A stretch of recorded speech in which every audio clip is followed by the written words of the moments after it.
नमस्कार, जीजे education point में मैं गार्गी गुप्ता आपका स्वागत करती हूँ। आज हम लेके आए हैं कुछ latest current affairs plus exam में आने वाले कुछ इम्पोर्टेंट क्वेश्चंस को, तो इन्हें देखते रहिएगा। ये पीजीटी एग्ज़ाम और यूजीसी नेट एग्ज़ाम, साथ ही सीटेट जैसे एग्ज़ाम्स के लिए भी एजुकेशन से रिलेटेड बहुत इम्पोर्टेंट क्वेश्चंस हैं। तो आइए शुरू करते हैं।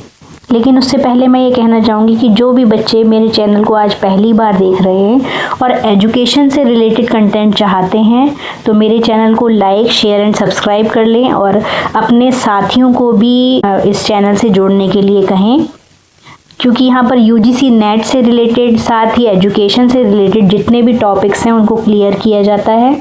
साथ ही CTET, UP TET, UP PGT आदि की से रिलेटेड भी कंटेंट यहाँ पर हम एजुकेशन से रिलेटेड प्रोवाइड कराते हैं। एनईपी 2020 के अनुसार स्कूली शिक्षा की नई संरचना क्या है? 10+2, 5+3+3+4, 8+4 या 6+3?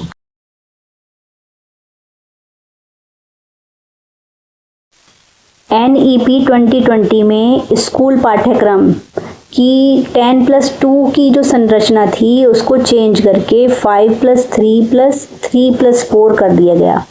इस संरचना को, जिसमें 3 से 8, 8 से 11, 11 से 14 और 14 से 18 वर्ष के आयु के अनुरूप इसे करा गया। निपुण भारत मिशन का मुख्य उद्देश्य क्या है? उच्च शिक्षा सुधार, बुनियादी साक्षरता और संख्यात्मकता, डिजिटल शिक्षा या शिक्षण प्रशिक्षण?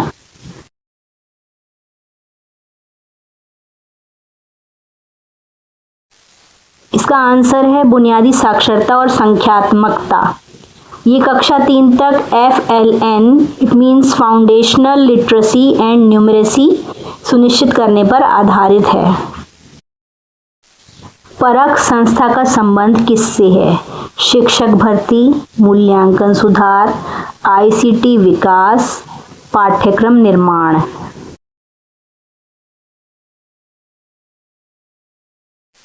एनईपी 2020 में परख का प्रयोग मूल्यांकन सुधार के लिए किया गया है। इसकी फुल फॉर्म है performance assessment review and analysis of knowledge for holistic development. ये असेसमेंट स्टैंडर्ड्स तय करता है। नेशनल क्रेडिट फ्रेमवर्क का उद्देश्य क्या है? फीस निर्धारण, क्रेडिट ट्रांसफर और लचीलापन, परीक्षा सुधार या शिक्षक प्रशिक्षण?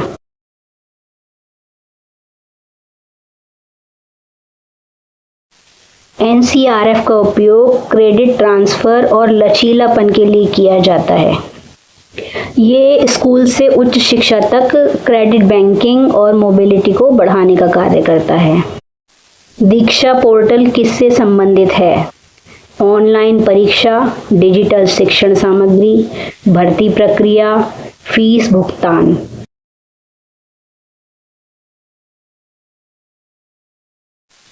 दीक्षा पोर्टल ऑनलाइन लर्निंग के लिए ई कंटेंट और शिक्षण सहायक सामग्री वगैरह जो भी होती है वो प्रोवाइड कराता है। ये QR, बुक्स और टीचर ट्रेनिंग उपलब्ध कराता है। तो ये डिजिटल शिक्षण सामग्री के लिए प्रयोग किया जाता है। स्वयं प्लेटफॉर्म का उद्देश्य क्या है? स्कूल एडमिशन, ऑनलाइन कोर्स प्रदान करना, शिक्षक वेतन या परीक्षा का आयोजन करना?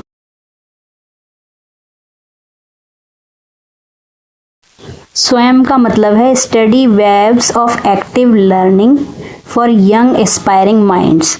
ये एक ऑनलाइन प्लेटफॉर्म है लर्निंग का। इसे भारत सरकार की शिक्षा मंत्रालय द्वारा 2017 में विकसित किया गया था। इसका उद्देश्य स्वयं मोक्ष के माध्यम से फ्री कोर्सेज को उपलब्ध कराना है। तो इसका आंसर होगा option number B, online course प्रदान करना स्वयं का कार्य है, यह उद्देश्य है। PME विद्या इनिशिएटिव कब शुरू किया गया? तो इसका आंसर आपको देना है। ये करंट अफेयर्स में आपके पीजीटी एग्जाम्स में आ सकता है, तो ध्यान से देखिएगा।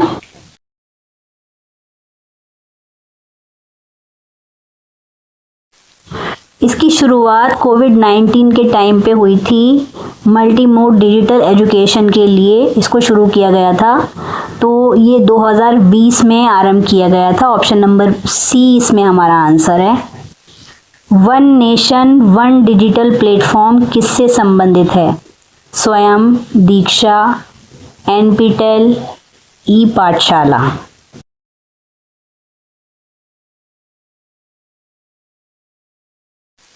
One nation one digital platform का संबंध दीक्षा से है।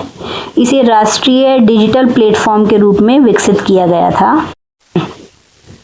अब सबसे आसान क्वेश्चन है, यूजीसी नेट परीक्षा का आयोजन कौन करता है? सीबीएसई, एनटीए, यूजीसी या एनसीईआरटी?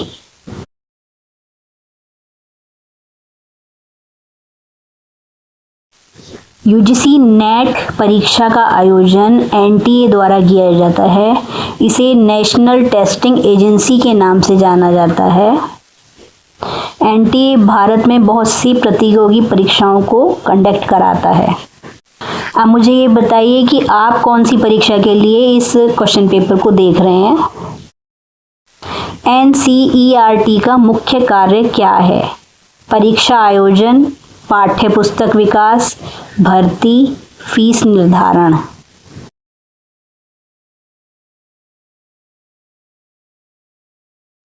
एनसीईआरटी का कार्य है पाठ्य पुस्तक का विकास करना। ये राष्ट्रीय स्तर पर पाठ्यक्रम और किताबें बनाता है। नेशनल करिकुलम फ्रेमवर्क 2023 किस पर आधारित है? आरटीई 2009, एनईपी 2020, यूजीसी एक्ट या एआईसीटीई नॉर्म्स पर?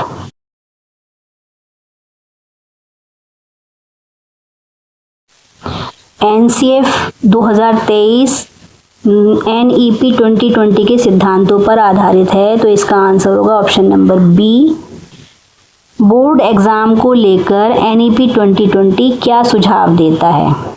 समाप्त करना, साल में एक बार, साल में 2 बार अवसर या केवल ऑनलाइन?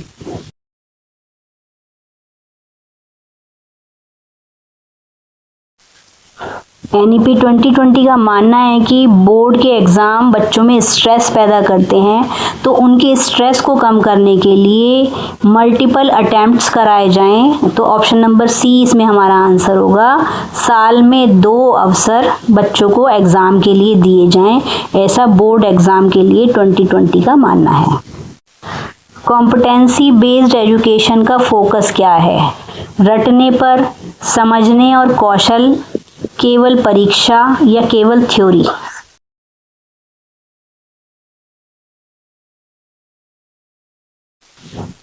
सीबीई का मतलब है समझ और कौशल को विकसित करना। ये लर्निंग आउटकम्स और स्किल्स पर जोर देता है। तो इसका आंसर होगा ऑप्शन नंबर बी, समझ और कौशल को विकसित करना। इंडिया में नई शिक्षा नीति लागू करने का वर्ष क्या है? 2018, 2019, 2020 या 2021?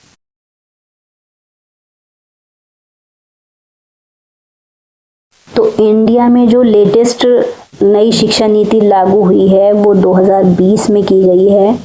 इससे शिक्षा प्रणाली में बहुत बड़ा बदलाव किया गया है। तो आंसर होगा एनईपी 2020। ऑप्शन नंबर सी हमारा आंसर यहाँ पर होगा। स्टडी इन इंडिया कार्यक्रम का उद्देश्य क्या है? भारतीय छात्रों को विदेश भेजना, विदेशी छात्रों को भारत आकर्षित करना, ऑनलाइन शिक्षा, शिक्षक प्रशिक्षण?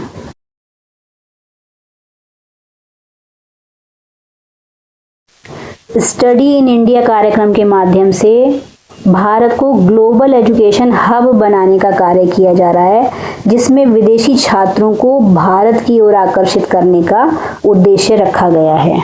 तो यहाँ हमने 15 क्वेश्चंस की प्रैक्टिस की है। मुझे कमेंट में लिखकर ये ज़रूर बताइए कि आपको कौन सा क्वेश्चन इसमें नया लगा। और मैं कहूँगी कि पीजीटी एग्ज़ाम के लिए आपको डिजिटल इनिशिएटिव्स जो हैं जैसे दीक्षा, स्वयं, पीएम ई विद्या है, ये क्वेश्चन बार बार आते हैं, तो इनकी प्रिपरेशन आपको करनी चाहिए। और जो इंस्टीट्यूशंस हैं जैसे यूजीसी है, एनटीए, एनसीईआरटी है, इनके फंक्शंस आपको क्लियर रखने हैं और एग्ज़ाम की प्रिपरेशन में भी बहुत अच्छी हुई होगी आपकी। All the best for your exam. मिलते हैं नेक्स्ट वीडियो में। Thank you, thanks for watching, bye.